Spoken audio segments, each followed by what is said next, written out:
Ces deux termes, c'est comme deux bulles, hein. Vous avez la bulle de l'attention, la bulle de la concentration, sont interdépendants. Donc, ils dépendent l'un de l'autre, hein. Voilà. Mais attention, c'est un gros avantage, c'est que vous êtes vraiment focalisé sur ce qu'on vous demande de faire. Mais attention, vous êtes un petit peu comme hypnotisé. C'est un peu un exemple exagéré, mais c'est un peu ça. Moins on est attentif exactement à ce qui se passe autour de soi. Attention, on risque d'être en situation d'insécurité. Vous êtes concentré sur une chose, mais quelque part, vous ne voyez pas tout le danger peut-être qui vient à l'extérieur. Attention, hein. Donc, plus on est concentré, moins on est attentif à ce qui se passe autour de soi. Pourquoi? Parce qu'on est lagué, tous les facteurs parasites. L'inverse est vrai aussi. Plus on est attentif à tout ce qui se passe autour de soi, plus on est vraiment, on tient compte de tout. Tiens, il y a le bruit, il y a le son, il y a ce que je suis en train de voir, il y a la route, il y a le paysage, il y a les feuilles, il y a le vent, il y a tout ça. Moins on peut se concentrer sur quelque chose de particulier. Vous savez, on peut très bien être un grand distrait dans la rue et choper parce qu'on ne fait pas attention. On peut traverser sans faire attention parce qu'on est ébloui par la beauté du paysage, etc.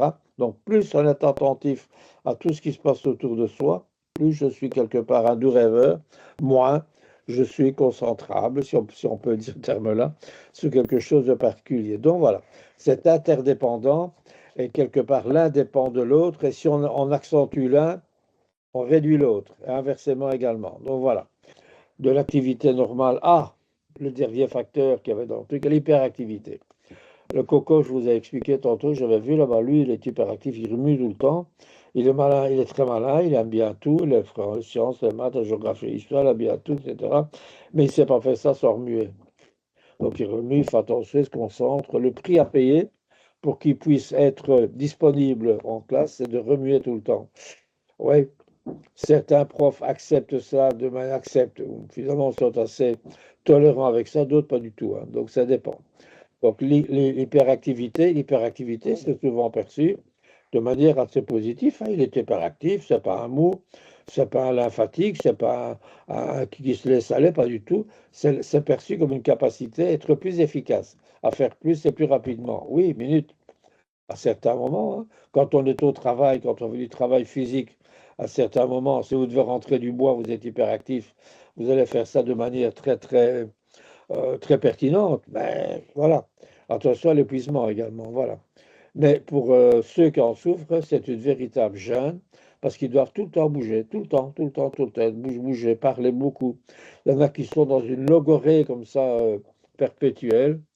Et voilà, mais calme-toi un peu. Ah ouais, je suis encore énervé.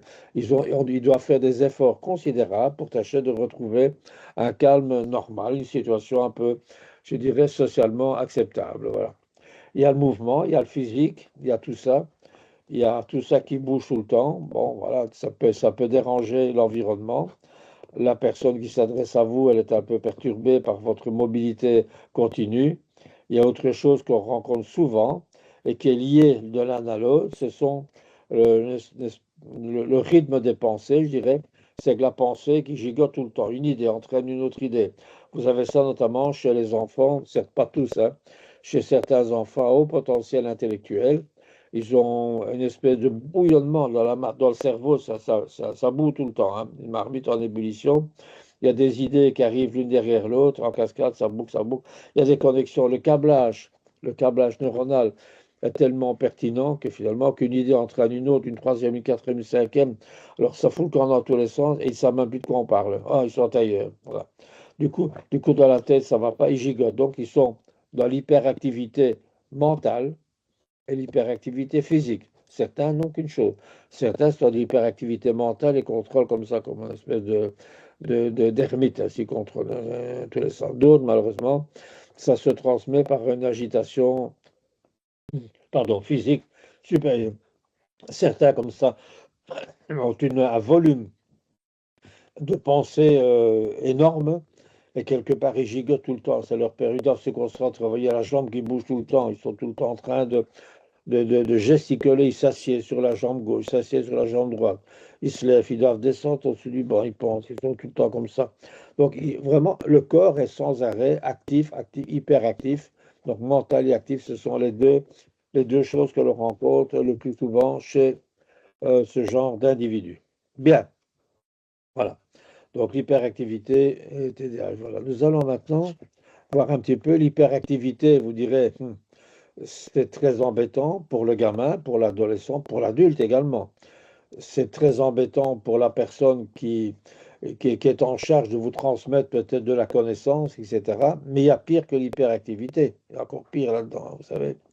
On va voir maintenant, un stade après, quand vous êtes hyperactif comme ça tout le temps, qu'est-ce qui peut encore un petit peu vous empoisonner la vie et peut-être empoisonner la vie des autres également. Ça peut mettre un facteur de risque considérable.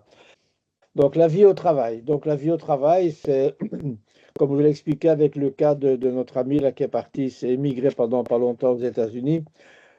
Il faut des gens, il faut des activités, des professions qui demandent beaucoup de stimulation. Où est-ce qu'on rencontre des gens hyperactifs comme ça dans l'activité? Ben, dans la politique, hein. On citera pas de nom parce qu'on ne pas se faire d'ennemis. Puis il y en a pas mal, il y en a pas mal en politique. Dans le sport de compétition, comme ça, des gens qui ont besoin de challenge, de se mouiller la chemise, de tremper, d'aller au fond d'eux-mêmes. Le travail est une forme un petit peu de compensation, disons de réparation par rapport au parcours scolaire, certains des échecs, certains des parcours très très brillants, très brillants, donc ça dépend, hein. Alors, malheureusement, la planification n'étant pas leur fort, étant toujours en retard, la procrastination, etc., beaucoup de gens, adultes comme ça, sont toujours débordés, toujours débordés, débordés. Manque d'organisation, manque de structure, hein. Voilà. Alors, ne pas savoir dire non, comme ça, être dans l'agitation mentale, l'agitation physique tout le temps, ne pas pouvoir dire non. C'est important de pouvoir de temps en temps refuser, ne pas se soumettre à tous les dictats des autres, maîtriser ses limites, ça, ils ne savent pas faire ça. Alors, la relation difficile à l'autorité, dès qu'il y a de la hiérarchie, c'est compliqué. Hiérarchie, je supporte pas mon chef qui m'a dit que, mon responsable m'a dit que, la politique de l'entreprise qui a dit que, du coup, beaucoup de changements de poste. Donc, l'instabilité professionnelle est souvent au creux des adultes TDAH. Bien. Voilà, donc c'est ce qu'on rencontre le plus souvent. Ça, c'est au travail. En famille, on passe au suivant, numéro 24. C'est pas toujours simple non plus. Vous savez, quand vous devez cohabiter avec quelqu'un qui est dans l'agitation perpétuelle, un enfant, ça gigote tout le temps, mais un adulte, ça gigote aussi, mais d'une autre manière.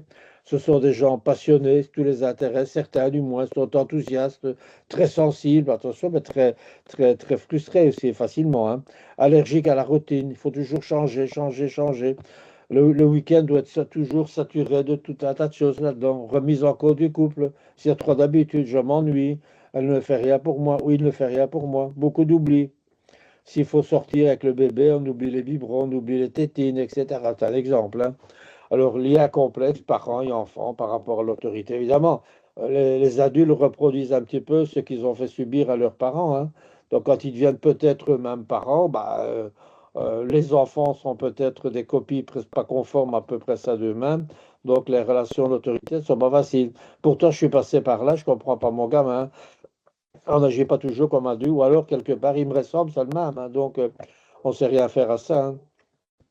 Voilà. Donc voilà, les aspects positifs, car tout n'est pas acheté à la poubelle là-dedans. Vous avez parfois des génies qui ressortent de là, ça. Beaucoup d'enthousiasme et de passion. Ils sont spécialisés dans tel domaine, des passionnés. Einstein, par exemple, était un élève très médiocre, impulsif, inattentif, en désaccord, méfiant des théories en place. Vous savez, c'était vraiment le pur chercheur, le savant. Le chercheur, c'est celui qui doute de tout, douter, douter, douter, douter, remettre en cause les théories. Est-ce qu'on me dit, est-ce que c'est bien vrai, est-ce que c'est validé? Est brillant dans les recherches, comme ça, toujours des idées originales, toujours penser un petit peu autrement que les autres. C'est une pensée complètement décalée. Voilà, mais c'est comme ça. Voilà, donc il y a les aspects positifs. Tout n'est pas négatif d'être un TDAH. Ça, c'est le point, un des points les plus importants qu'on va passer en revue. Comment faire un diagnostic? C'est pas facile, hein. Le diagnostic, nécessité que le diagnostic soit précoce. Il faut tâcher de faire ça, je ne dis pas qu'il faut faire ça là, on voit d'ailleurs des gosses simplement, les gosses ça ne triche pas. À l'école maternelle, on voit des gosses agités, il faut savoir pourquoi. Est-ce qu'il est agité pour des raisons de manque de sommeil, des raisons de nourriture, d'alimentation ou de parents peut-être en difficulté eux-mêmes, tout ça, faut faire attention, hein. Mais on n'a pas toujours l'observation à la crèche. Bon, on a quelques indications. On voit parfois maintenant dans les carnets de vie l'enfant très agité à la naissance, etc., ne dort pas, etc.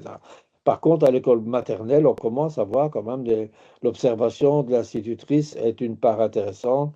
Il y a d'autres outils qu'on verra tout à l'heure. Voilà. Donc, si possible, diagnostiquer, avoir des pistes, en tout cas les plus précoces possibles, avant de tomber dans les difficultés d'estime de soi difficile ou de dépression ou d'anxiété ou d'angoisse comme ça perpétuelle de mal vivre là-dedans. Voilà.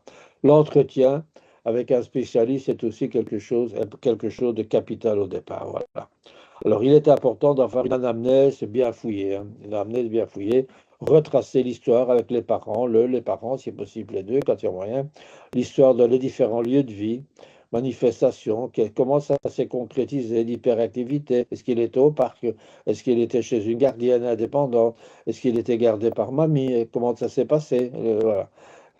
Quels sont les événements que vous avez retenus d'inattention? Est-ce que c'est un enfant très impulsif qui grimpe partout, qui monte des escaliers? Est-ce qu'il est un peu kamikaze? Est-ce qu'il a vécu des événements traumatisants, le décès de papy, je sais pas, mettons, le chien qui est décédé, etc., des choses pareilles. Et puis vous avez le DSM-4, le DSM-5 maintenant, bien sûr, hein, qui donne à présent, le DSM, c'est une série de troubles. Vous avez ces critères diagnostiques, hein, critères d'inattention. Il y a tout, je ne vais pas les lire parce que ça serait trop fastidieux, hein. Souvent, je prends les exemples. Inattention. Attention, il y a critère A, l'inattention. Critère B, symptômes d'hyperactivité. Critère C, l'inattention et l'hyperactivité. Critère D, exemple, je cite un. Souvent, première, il faut une série au moins 5 symptômes exigés sur la liste qu'il y a ici. Souvent, ne parvient pas à prêter attention aux détails. Ou fait des fautes, détours de rire de la devoir scolaire, le travail d'autres activités. Exemple, néglige ou oublie des détails. Le travail n'est pas précis. Bon, voilà. Deuxième élément, a souvent du mal à soutenir son attention au travail ou dans les jeux. A du mal à rester concentré durant un cours, une conversation, la lecture d'un texte long. Un peu plus loin. Perd souvent les objets nécessaires à son travail ou ses activités. Voilà. Enfin voilà. Je ne vais pas citer la longue litanie de tout ce qui est énuméré dans le DSM-5, mais voilà. Ça donne, ça donne, à condition de faire ça de manière très objective, ce qui n'est pas facile, hein. Voilà. Donc, le DSM-5 est un des outils de la psychiatrie américaine qu'on utilise chez nous d'ailleurs, sans problème, dans tous les pays d'ailleurs. Comme ça, il y a un langage commun, que vous soyez au Venezuela, en Belgique, en Sicile ou en Ukraine, peu importe. Donc, on a le même outil de diagnostic du TDAH, de toutes les autres maladies d'ailleurs aussi. Il n'y a pas que ça, il y a l'anorexie, il y a toutes les difficultés comportementales et mentales des gens là-dedans. Voilà. Donc, l'entretien, c'est un lieu d'écoute, un lieu d'attention dans la relation thérapeutique. C'est important. La consultation, c'est observer, quand vous observez l'enfant, observer ses réactions verbales, ses réactions motrices. Donc, c'est un lieu d'écoute de quoi? Des difficultés, des frustrations, des dysfonctionnements, de tout ce qui est un petit peu, font partie de ce que l'on pense être du TDAH. Donc, voilà. Le diagnostic du TDAH fait partie de cela.